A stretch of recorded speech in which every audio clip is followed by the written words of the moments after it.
Mesdames et messieurs, bonsoir et bienvenue dans ce journal consacré à la femme. Au sommaire de ce journal, Patricia Nseya, rapporteur de la CENI, séjourne depuis ce lundi à Kisangani dans la province de la Chopo. Sur place, il sera question pour ses membres du bureau de la CENI de superviser l'opération d'actualisation des données cartographiques. En santé, les consultations prénatales épargnent les conséquences néfastes liées à la grossesse. C'est donc un rendez-vous obligatoire pour toute femme qui entend un bébé. Vous allez suivre dans ce journal les explications d'une spécialiste. En dehors de nos frontières, les miracles ne s'est pas produit pour Marine Le Pen au second tour des présidentielles en France. La présidente du Rassemblement national a de nouveau été battue par Emmanuel Macron, mais elle a promis de poursuivre son engagement pour la France et les Français. Je l'ai dit à l'entrée de ce journal, Patricia Nseya, rapporteur de la Commission électorale nationale indépendante, est arrivé ce lundi 25 avril à Kisangani, dans la province de la Chopo, pour la supervision et le lancement de l'opération d'actualisation des données cartographiques. Aussitôt arrivé, la porte-parole de la centrale électorale a eu des entretiens avec la CEP de la Chopo et a assisté à la réunion du comité provincial des opérations au gouvernorat de la province de la Chopo. C'est donc un reportage d'Esther Pesson. Il a foulé le sol de la ville boyomaise ce lundi 25 avril 2022. Le rapporteur de la CENI y est pour la supervision et le lancement de l'opération d'actualisation de données cartographiques, étape importante pour la tenue des meilleures élections en République démocratique du Congo, mais aussi faire l'état des lieux du CEP de la Chopo. Accueilli à l'aéroport par un comité restreint conduit par Emile Yaha, secrétaire exécutif provincial de la CENI, à peine foulé le sol de Stalayville, ancienne appellation de Kisangani, Patricia Nseya a présenté ses civilités au gouverneur de province. Après ses formalités d'usage, elle a eu un bref entretien avec la CEP de la Chopo. Puis, dans l'après-midi, elle a expliqué clairement l'objet de sa mission et sollicité l'implication du gouverneur intérimaire Maurice Abibou Sakapela au cours d'une réunion tenue par ce dernier. Je vais circonscrire mon point en droit. Le premier, c'est l'objet de ma mission. Le deuxième, c'est par rapport à l'implication que la CENI souhaiterait avoir de votre part sur la sécurisation du processus électoral. Et le troisième point, ça sera relatif à l'élection des gouverneurs et vice-gouverneurs que nous allons organiser le 6 mai prochain. Notons qu'en ce moment, les membres du bureau de la centrale électorale et ceux de la plénière se sont déployés sur terrain dans toutes les provinces pour superviser l'actualisation des opérations cartographiques, faire aussi l'inventaire des matériels et le contrôle physique des agents de cette institution d'appui à la démocratie. Des retours à Kinshasa pour vous signaler que la participation politique des femmes est à présent un combat pour tous. Plusieurs femmes qui s'y impliquent, notamment pour la révision de la loi électorale en République démocratique du Congo. Dans son article 13, interrogé à ces sujets, les femmes congolaises disent être à même d'assurer les responsabilités publiques. Elles sont au micro de Christian Moukaya et Chancel Mboma.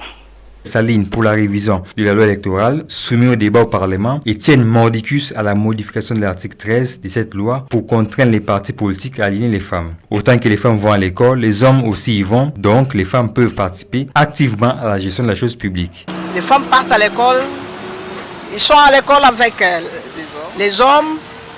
Alors pourquoi la politique doit être pour les hommes et pas pour les femmes? Moi, je pense que les femmes ont droit aussi à faire la politique. Elles ont droit aussi au poste de commandement. Parce qu'il y a des femmes intelligentes. Un exemple palpable, il y a une femme ingénieure qui fabrique des robots là. Ouais, elle a des capacités comme un homme. Il y a la maman Philomène Omatuku qui a dirigé l'Assemblée nationale. Que les femmes comprennent que l'homme reste le chef en famille, mais sur le plan professionnel, nous sommes égaux, soutient cette femme. C'est un boulot comme tout autre boulot. Donc tout ce qui se passe ici sur Terre, tout travail, tout travaux. Dans ce qui concerne le travail, il n'y a pas question d'écarter les femmes ou laisser seulement les hommes, non. C'est l'étude qui demande que quelqu'un soit à ses postes. Si la femme a étudié, elle est capable d'exercer n'importe quel métier, elle peut le faire, pourquoi pas. Mais l'homme reste chef. Il faut respecter l'homme. L'homme sera toujours supérieur à la femme, mais du côté travail, non. On est égaux. L'homme peut faire ce que la femme peut faire. Par ailleurs, les femmes restent soudées derrière ceux qui militent au sein du Parlement en vue d'obtenir une participation accrue des femmes en politique, un combat soutenu par le chef de l'État, Félix Antoine Tshisekedi Tshilombo.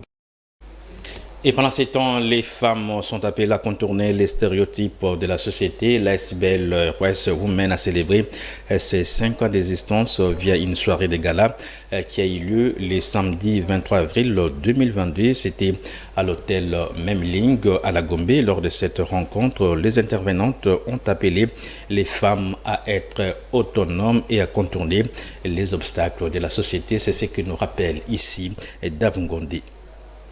L'innovation et la créativité. Plusieurs personnalités et invités ont pris part à cette rencontre qui a vu quelques grands noms de la scène médiatique, entrepreneuriale et politique congolaise échanger avec l'assistance sur le poids des stéréotypes de la société congolaise, les obstacles que plusieurs rencontrent et sur comment les contourner. La première personne à intervenir fut le directeur général adjoint de l'ANADEC, Agence nationale de développement de l'entrepreneuriat au Congo, qui a expliqué au public comment avoir les bonnes informations pour obtenir du crédit et commencer un business. Il a encouragé les jeunes à oser. Nandi Angalikiana, candidate malheureuse aux dernières élections législatives en 2018, femme entrepreneur et actrice sociale, a fait savoir au public le bienfait du don de soi, un domaine dans lequel elle évolue car encadrant et scolarisant plusieurs orphelins dans une structure qu'elle a créée. Ensuite, Françoise Bouela, journaliste à la radio-télévision nationale congolaise RTNC, qui a parlé de son parcours de journaliste, ses débuts de carrière à Radio Okapi, quelques mois avant de rejoindre la télé publique congolaise où plusieurs agents avaient quitté pour rejoindre Radio Okapi. Autre intervention très remarquable était celle de Michel Moutahali, DG de l'entreprise de production musicale gospel Epi People. Ce dernier a motivé le public via son parcours. Avec un diplôme de graduat seulement, il est entré au sein d'une grande entreprise de télécommunications où il a gravi des échelons avec patience et détermination. Des qualités qu'il a demandé aux jeunes filles et hommes d'aujourd'hui de faire usage. À la fin de leur rencontre, la parole a été donnée à Grace Massangou, présidente de Wise Woman, qui a dit sa satisfaction à la réussite de cette soirée des galas et a fait savoir que cette structure lutte pour l'autonomisation de la jeune fille à travers plusieurs activités et formations qu'elle a organisées. Notez que l'ASBL Wise Woman existe depuis l'an 2017. Elle a pour vision d'échanger le paradigme du leadership africain au travers d'une jeunesse consciente, active et autodéterminée. On a bien la santé, comme annoncé dans les sommaires, la CPN qui désigne l'ensemble des consultations obligatoires mises en place par les professionnels de santé pour assurer le suivi d'une grossesse sont d'une grande importance. L'infirmière Jenny Mujinga au centre hospitalier Pongo nous a fait savoir que la CPN épargne les femmes enceintes des conséquences néfastes liées à la grossesse, notamment des maladies urogénitales et des anémies. Des précisions dont c'est les papiers signés Ornella Ngonga. La CPN n'est qu'une abréviation qui signifie consultation prénatale. Les termes CPN désignent donc l'ensemble de consultations que doit suivre une femme enceinte pour l'évolution de sa santé personnelle et celle de son bébé. Pour Jenny Mujinga, infirmière au centre hospitalier Mpongo, la CPN est d'une importance capitale dans la mesure où elle épargne les femmes enceintes de conséquences néfastes liées à la grossesse telles que de maladies urogénitales, des anémies et peut faire connaître la voie d'accouchement. Il y a par exemple une césarienne qui vous surprend, peut-être que votre cas nécessiter une césarienne par rapport peut-être à la position de l'enfant qui est à l'intérieur du ventre. Lorsque vous n'avez pas suivi la CPN et que le médecin n'avait pas demandé l'échographie pour savoir la position de votre enfant, vous serez surpris les jours de l'accouchement, que ça sera peut-être une césarienne. Ça sera une surprise désagréable. En dehors de ça, les femmes enceintes sont exposées à beaucoup de maladies. À en croire Jenny Mujinga, c'est pendant la CPN que les professionnels de santé donnent aux femmes enceintes le renseignement ou informations sur l'éducation sanitaire, la prise en charge de la grossesse et celle du futur bébé.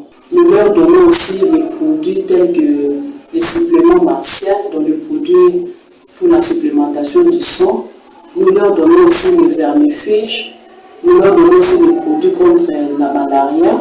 Et nous leur donnons aussi les moustiquaires, les kits d'accouchement et autres. Par ailleurs, L'infirmière Jenny Mujinga conseille aux femmes une fois enceintes de contacter le personnel de santé pour une prise en charge afin d'éviter d'être exposées à des conséquences néfastes pendant la grossesse ou le jour même de l'accouchement. Nous vous demandons et vous exhortons de venir consulter les professionnels de santé pour suivre l'évolution de votre grossesse et puis éviter aussi l'automédication à la maison. Vous avez mal, venez à l'hôpital, ne restez pas à la maison ou soit n'allez pas demander l'avis à une voisine qui n'est même pas corps médical qui pourra vous induire en erreur un jour. Retenons que c'est généralement à partir de 3 mois qu'une femme peut débuter ses consultations prénatales. Et puis cette nouvelle, Anita Morabou et Gaz Mawete entretiennent une relation amoureuse. Les deux jeunes stars de la musique R&B congolaise ont dévoilé dans des conditions un peu spéciales les réunions.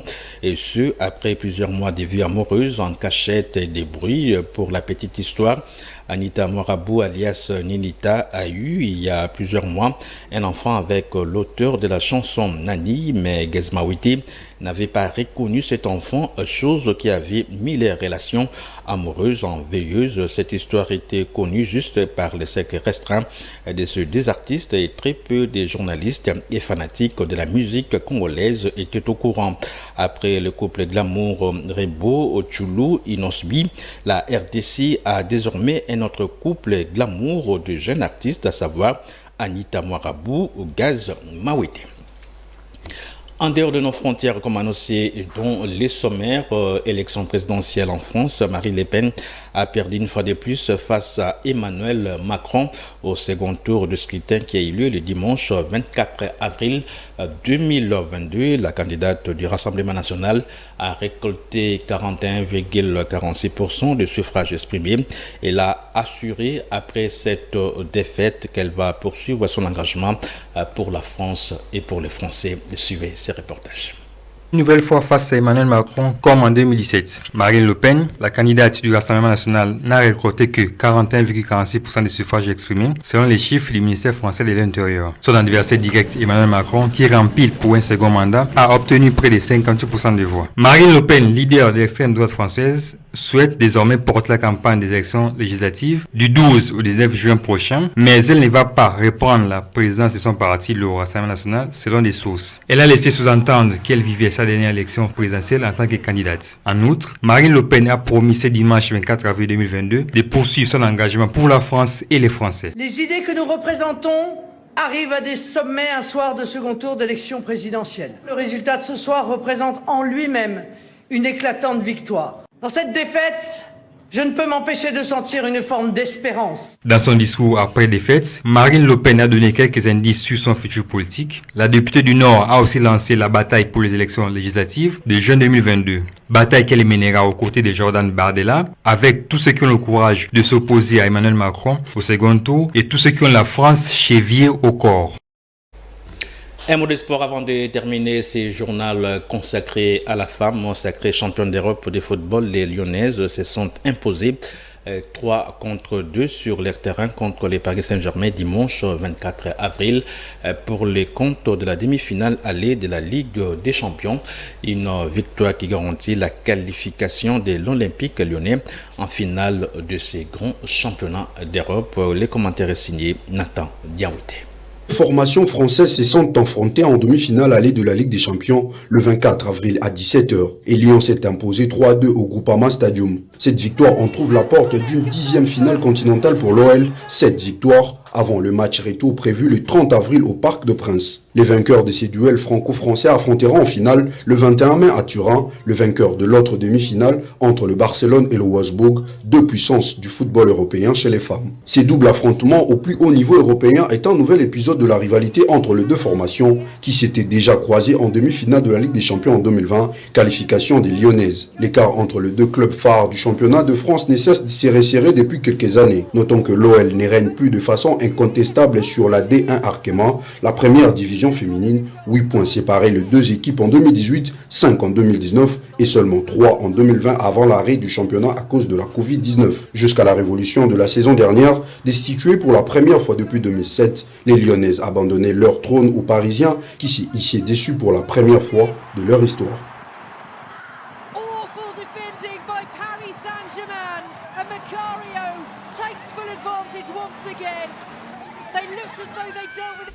Voilà, ce journal est complètement vidé de son contenu. Retenez pour l'essentiel Patrice Anseya, rapporteur de la CENI, séjourne depuis Céline Kisangani dans la province de la Chopo. Sur place, il sera question pour ces membres du bureau de la CENI de superviser l'opération d'actualisation des données cartographiques. Vous avez suivi dans ce journal les consultations prénatales épargnent les conséquences néfastes liées à la grossesse. C'est donc un rendez-vous obligatoire pour toute femme qui attend un bébé. Vous avez suivi dans ce journal les explications d'une spécialiste. En dehors de nos frontières, les miracles ne s'est pas produit pour Marine Le Pen au second tour des présidentielles en France. La présidente du Rassemblement national a de nouveau perdu devant Emmanuel Macron, mais elle a promis de poursuivre son engagement pour la France et les Français.